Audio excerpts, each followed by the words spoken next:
Hello friends, और आज का हमारा टॉपिक है फर्स्ट वीक ऑफ डेवलपमेंट। तो ये दे रखा है चैप्टर नंबर 5 विश्राम सिंह क्लिनिकल के अंदर। तो इसमें वेरियस स्टेप्स आते हैं सच एस की fertilization, cleavage, blastocyst formation and implantation.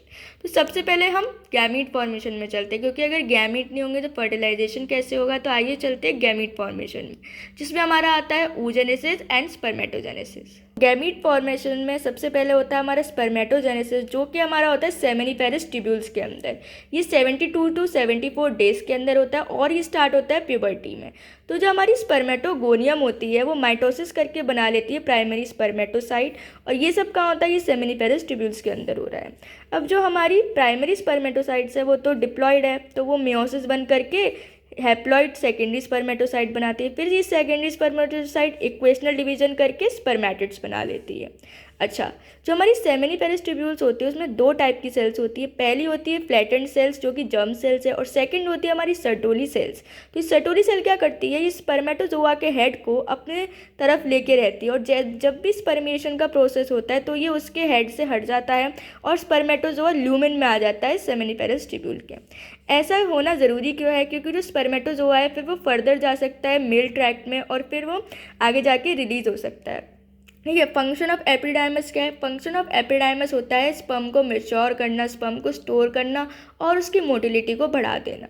ठीक है। जब हमारा स्पर्मेटोगोनियम होता है वो 64 से 512 स्पर्मेटोजोआ रिलीज करता है और 128 प्राइमरी स्पर्मेटोसाइट्स रिलीज करता है।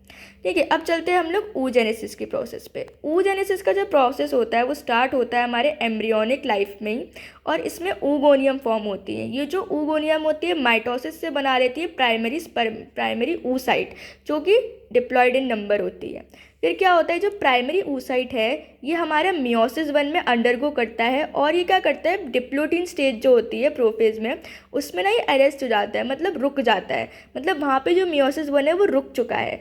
पर जब चाइल्डहुड होता है लड़की का तो जो मियोसिस 1 है वो कंप्लीट हो जाता है, और जैसे ही उसकी प्यूबर्टी आती है तो मियोसिस 2 स्टार्ट हो जाता है, लेकिन वो मेटाफेज में अरेस्ट हो जाता है। ठीक है। तो जो प्यूबर्टी वाली स्टेज जब उसकी आई तो जो मियोसिस 2 है उसमें जो मेटाफेज स्टेज है उसमें जो oocyte है वो अरेस्ट हो जाएगा। और ये कब कंप्लीट होगा, जब हमारा स्पर्म ओवम से सबसे फ्यूज होने लगेगा, तो तब मेटाफेज जो 2 स्टेज है उसकी वो हमारी कंप्लीट हो जाएगी, और हमारा बन जाएगा सेकेंडरी oocyte और secondary polar body. Second polar body और सेकेंडरी oocyte हमारा बन जाएगा जैसे स्पर्म फ्यूज कर जाएगा।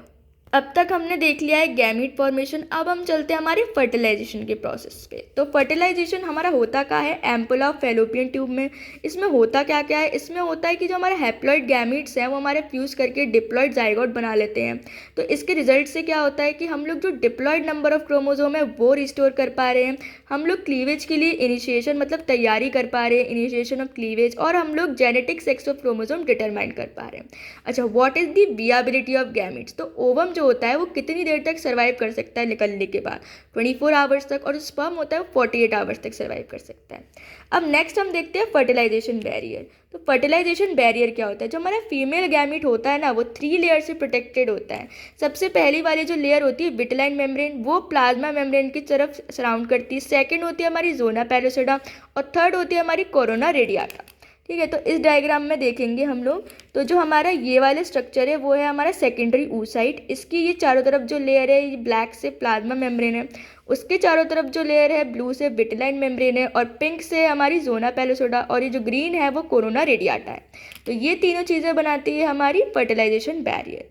अब आते हैं what is the function of zona pellucida. तो जोना पैलोसिडा का क्या फंक्शन है, क्या इसका सिग्निफिकेंस है हमारे सेकेंडरी oocyte में? पहली बात तो ये हमारे प्राइमरी oocyte को प्रोटेक्ट करके रखती है। सेकंड, ये पॉलीस्पर्मी को प्रिवेंट करती है, और थर्ड, ये एक्टोपिक प्रेगनेंसी को प्रिवेंट करती है।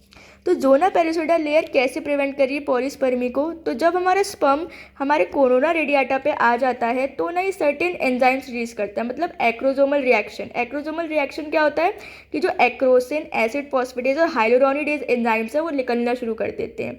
ये एंजाइम जोना पैलोसिडा की लेयर को खा जाते हैं, और जैसे ये खा जाते हैं तो ना कॉर्टिकल एंजाइम्स रिलीज होने लगते हैं। मतलब जो कोरोना रेडियाटा की लेयर है ना वो कॉर्टिकल एंजाइम्स रिलीज करती है और ये एंजाइम्स क्या करते हैं, जोना पेलुसिडा पे जाके उसकी मेम्ब्रेन को हार्ड करते हैं।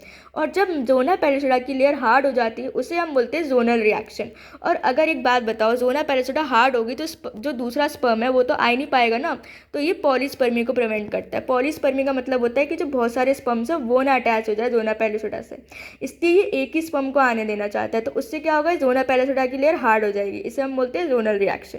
सेकंड बोलते हैं एक्टोपिक प्रेगनेंसी। तो इसको कैसे प्रिवेंट करें, जो हमारी जोना पेलुसिडा लेयर होती है ना उसके अंदर कुछ सेल्स होती हैं, ट्रोफोब्लास्ट सेल्स, वो ना स्टिकी होती हैं। और अगर जोना पेलुसिडा नहीं होगी ना तो वो जो सेल्स होंगी वो कहीं भी जाके चिपक जाएंगी, तो कहीं भी जाके इम्प्लांटेशन हो जाएगा, और ऐसा हम चाहते नहीं हैं। तो जोना पेलुसिडा की लेयर उन ट्रोफोब्लास्ट लेयर के चारों तरफ होती है, जिससे क्या होता है कि एक्टोपिक प्रेगनेंसी नहीं हो पाती है। अब जैसे कि हमने पढ़ा कि एक्टोपिक प्रेगनेंसी को प्रिवेंट करती है, तो जोना पेलुसिडा का बहुत बड़ा रोल है और ये एग्जाम में पूछा भी जा सकता है। नेक्स्ट बहुत ही इंपॉर्टेंट टॉपिक है, वो है हमारा कैपेसिटेशन। कैपेसिटेशन का मतलब होता है कि स्पर्म की मोटिलिटी को बढ़ा देना। ठीक है, it is the final step of maturation of sperms. इसमें क्या होता है कि जो ग्लाइकोप्रोटीन होती है ना और सेमिनल प्लाज्मा प्रोटीन्स होती है जो स्पर्म के चारों तरफ होती हैं, वो ना रिमूव हो जाती हैं। वो कैसे रिमूव होती हैं, जो यूट्रस है हमारा वो केमिकल रिलीज करता है, जिसकी वजह से स्पर्म की जो ग्लाइकोप्रोटीन कोट वगैरह होता है ना, ये सब हट जाता है और उसकी मोटिलिटी बढ़ जाती है। अब आते हैं हम लोग स्टेजेस ऑफ फर्टिलाइजेशन पे। सबसे पहले क्या हुआ था, पेनिट्रेशन ऑफ कोरोनरी रेडिएटा। फिर जोना पेलुसिडा पे हमारा स्पर्म आया, उसने एक्रोजोमल रिएक्शन मतलब एसिड वैसिड डालना शुरू करा, जिससे जो जोना पेलुसिडा थी वो कमज़ोर पड़ गई और जो स्पर्म था वो अंदर आ गया। उसने पेनिट्रेट किया विटिलाइन मेम्ब्रेन को। फिर उसने क्या किया, फीमेल प्रोन्यूक्लियस बनाया। फीमेल प्रोन्यूक्लियस ऐसा हमने बताया था कि जो माइटोटिक डिवीजन होता है वो हमारा कंप्लीट हो जाता है जैसे ही जो स्पर्म है वो ओवम से बाइंड कर जाएगा। तो यहाँ पे हमारा बनेगा सेकेंड पोलर बॉडी और सेकेंडरी oocyte। फिर क्या होगा, fusion with the male pronucleus. तो फीमेल और मेल के जो न्यूक्लियस है वो मिल जाएंगे और हमारा बन जाएगा एक प्यारा सा जाइगोट, जो कि सिंगल सेल डिप्लॉइड जाइगोट होता है।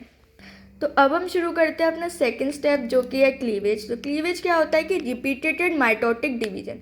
तो इसमें क्या होता है, जो जाइगोट बना है ना वो माइटोटिक डिवीजन करके बहुत सारी सेल्स में कन्वर्ट हो जाता है। उन सेल्स को हम बोलते हैं ब्लास्टोमियर। ठीक है, जो हमारी 16 सेल स्टेज होती है उसे हम मोरुला कहते हैं और 32 सेल स्टेज को हम लोग ब्लास्टोसिस्ट बोलते हैं। जैसे ही ब्लास्टोसिस्ट बन जाती है ना, ये हैचिंग ऑफ ब्लास्टोसिस्ट होती है और क्या होता है, इम्प्लांटेशन बिगिन होने लगता है।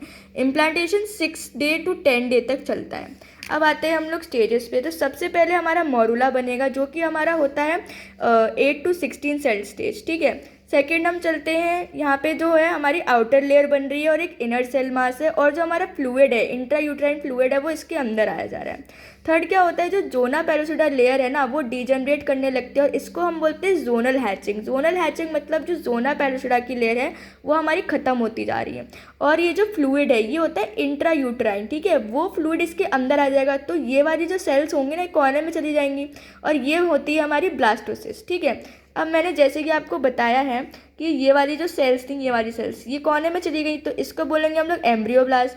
ये जो वह सेल्स थी ये हो जाएगी ट्रोफोब्लास्ट, जो स्टिकी लेयर थी, और ये हमारी पूरी होती है ब्लास्टोसिस्ट, और ये जो कैविटी है ये होती है ब्लास्टोसिस्ट कैविटी। अच्छा, ट्रोफोब्लास्ट बनाती है हमारी प्लेसेंटा, एम्ब्रियोब्लास्ट बनाती है हमारी एम्ब्रियो, और ब्लास्टोसिस्ट बनाती है हमारी योक सैक। तो ये आपको याद रखनी है कि what is the fate of blastocyst. तो ट्रोफोब्लास्ट बनाएगी प्लेसेंटा, एम्ब्रियोब्लास्ट बनाएगी एम्ब्रियो, ब्लास्टोसिस्ट बनाएगी योक सैक।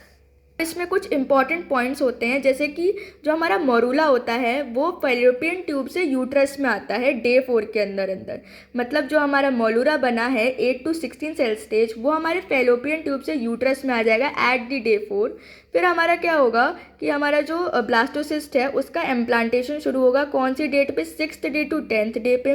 और हमारी इम्प्लांटेशन की साइट क्या होती है, हमारी इम्प्लांटेशन की साइट होती है जो हमारी यूट्रस है ना उसकी पोस्टीरियर वॉल होती है, और बॉडी और फंडस के जो जंक्शन होता है उधर होता है, मतलब on the posterior wall at the junction of body and funds.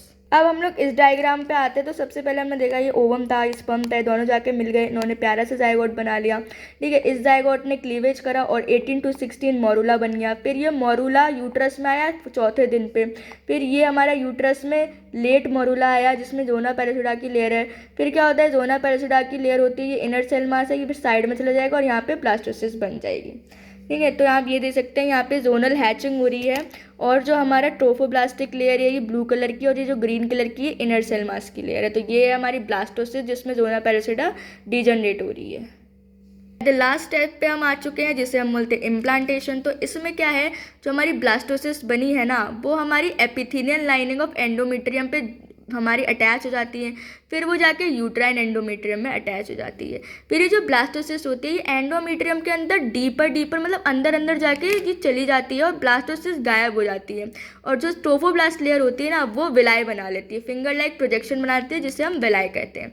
और ये इम्प्लांटेशन होती कहाँ है, posterior wall of uterine cavity at the junction of body and fundus. ठीक है, ये आपको याद रखना इंपॉर्टेंट है।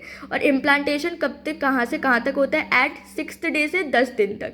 ठीक है, अब आते हैं एबनॉर्मल साइट ऑफ इम्प्लांटेशन, जो कि बहुत इंपॉर्टेंट टॉपिक है।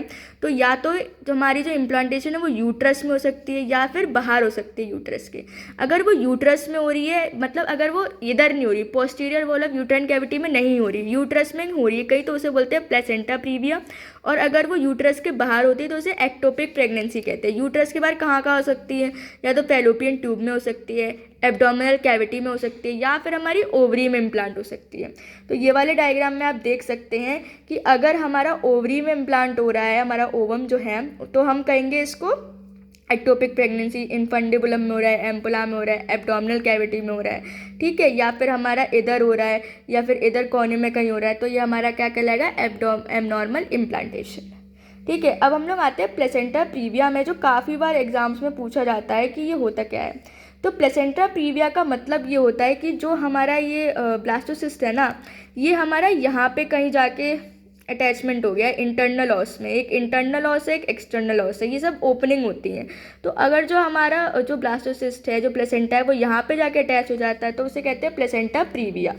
1st degree, 2nd degree, 3rd degree और 4th डिग्री। 1st डिग्री का मतलब होता है कि जो हमारा प्लेसेंटा है ना, वो इंटरनल ऑस तक तो आ गया पर इसको कवर नहीं कर रहा। 2nd डिग्री इंटरनल ऑस को कवर कर रहा है। ठीक है, मतलब इंटरनल ऑस, मतलब 2nd डिग्री का मतलब है इंटरनल ऑस तक आ गया है। 3rd डिग्री में इंटरनल ऑस को कवर कर लिया है और 4th डिग्री में ब्लीडिंग हो रही है, पूरा ही कवर्ड हो गया है। तो 1st डिग्री में इंटरनल ऑस तक नहीं आता, 2nd डिग्री में इंटरनल ऑस तक आता है, 3rd डिग्री में कवर कर लेता है, 4th में ब्लीडिंग हो सकती है।